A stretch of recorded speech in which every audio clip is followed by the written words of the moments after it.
O Congresso Nacional aprovou o orçamento de 2023, que permite R$ 600 no Bolsa Família e um salário mínimo de R$ 1.320 já a partir de janeiro. A proposta já havia sido aprovada pela Comissão Mista de Orçamento e agora segue para a sanção presidencial.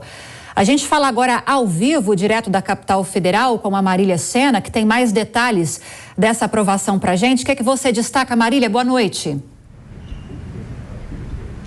Oi, Lívia, boa noite para você e para todos que nos acompanham. Pois é, enfim, o orçamento anual de 2023 foi votado. A sessão começou às 10 horas da manhã lá no Congresso Nacional. A Comissão Mista de Orçamento votou o texto base do senador Marcelo Castro, relator geral do orçamento. Tinham 49 destaques para ser votados, mas aí os deputados e os senadores decidiram rejeitar todos. A proposta logo foi ao plenário do Congresso Nacional, votada sem nenhum entrave. E agora os parlamentares estão de férias, né? Depois dessa votação do orçamento, encerrou o ciclo, o primeiro teste de fogo do governo eleito do presidente Lula. Vamos aos números. O senador Marcelo Castro leu seu relatório final e tem um acréscimo de 169 bilhões proporcionados pela PEC da transição. Com esse aumento, o déficit previsto para 2023 é de 231 bilhões de reais.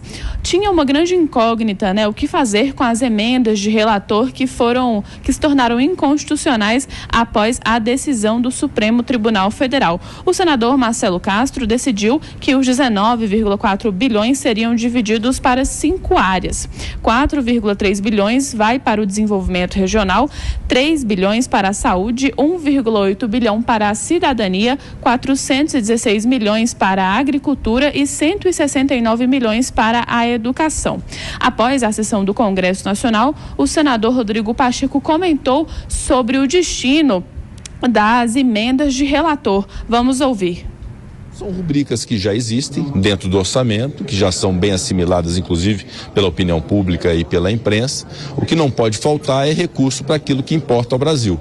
Nós precisamos ter recurso para a saúde, recurso para a educação, para a infraestrutura, para a segurança, e isso advém do orçamento público. E essas rubricas estão sendo utilizadas a partir de agora com essa finalidade, em substituição a uma das rubricas que existia no ordenamento jurídico e que, pela declaração de inconstitucionalidade do Supremo, passa a não mais existir, que são as emendas de relator. O senador Marcelo Castro, que participou de toda essa negociação, conduziu, né, essa negociação junto com o gabinete de transição, com o senador Rodrigo Pacheco e outros parlamentares, comemorou a votação do relatório final. Vamos ouvir. A proposta orçamentária que veio aqui para o Congresso era um orçamento absolutamente inexequível. Sem essa PEC, que eu tenho chamado de PEC da salvação nacional, nós não tínhamos como botar o Brasil para continuar funcionando no próximo ano.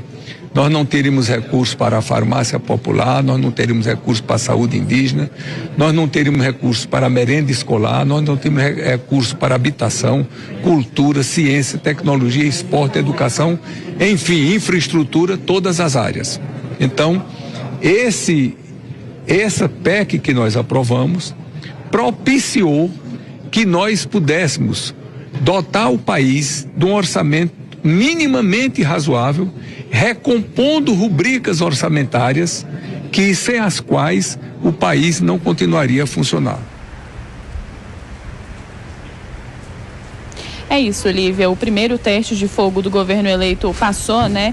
E agora a gente espera a condução. Como vai ser a condução do legislativo aí no ano que vem com o terceiro mandato do presidente eleito Lula? O senador Rodrigo Pacheco, inclusive, comentou que acredita que o Congresso Nacional para o próximo governo vai ser um Congresso Nacional de muita conciliação. Ele também disse que o Congresso cumpriu a obrigação de aprovar o orçamento e destacou mais de uma vez a conciliação entre os parlamentares. O Congresso Nacional entrou hoje de férias e retorna no dia 2 de fevereiro com a posse dos novos eleitos. Lívia. Agora, Marília, falando das emendas de relator, do chamado orçamento secreto, a Advocacia Geral da União acionou o Supremo Tribunal Federal pedindo explicações sobre o alcance de um dos pontos da decisão da Corte na última segunda-feira sobre essas emendas.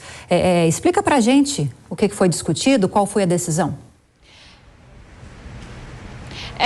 O governo federal, através da Advocacia Geral da União, em uma ação assinada pelo advogado-geral da União, Bruno Bianco, questionou o Supremo Tribunal Federal sobre a abrangência da inconstitucionalidade das emendas de relator. O governo quer saber se a determinação do Supremo Tribunal Federal envolve os recursos de 2021 e de 2022 que já foram, inclusive, usados, ou se são só os recursos que foram autorizados, mas não puderam ser usados por conta da determinação do Supremo Tribunal Federal.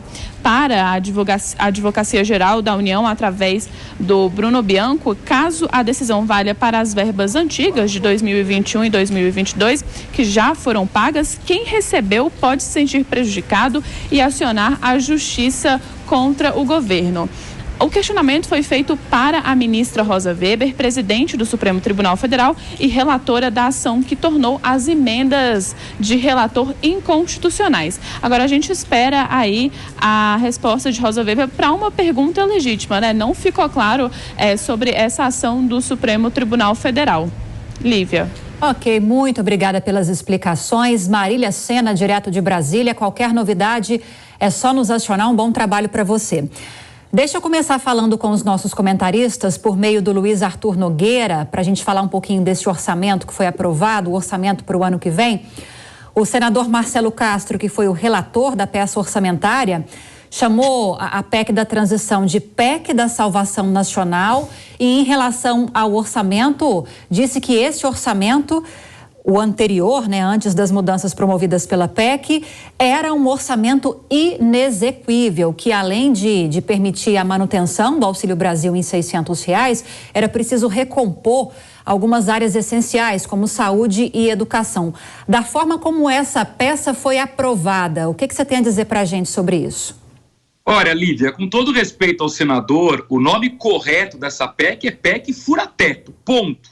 Ela permite o governo estourar o teto de gastos em torno de 200 bilhões de reais. Aliás, o número que a Marília trouxe oficialmente é de um rombo de 231 bilhões de reais. E é estarrecedor como o mundo político acha isso normal. Se eu, na minha casa, gastasse mais do que eu ganho, eu estaria condenado ao cheque especial. E governo que gasta mais do que arrecada está condenado ao cheque especial que se chama taxa de juros. E essa taxa de juros, quem paga a conta, somos nós contribuintes. Então a gente não pode achar normal, ano após ano, os governantes virem com um orçamento em que haja um rombo acima de 200 bilhões de reais. Queria destacar também, Lívia, que o orçamento inclui o Bolsa Família, que foi uma promessa do presidente eleito Lula, de R$600, mais R$150 para famílias com criança até 6 anos. O orçamento prevê reajuste do salário mínimo acima da inflação, o que vai onerar a Previdência Social, principalmente.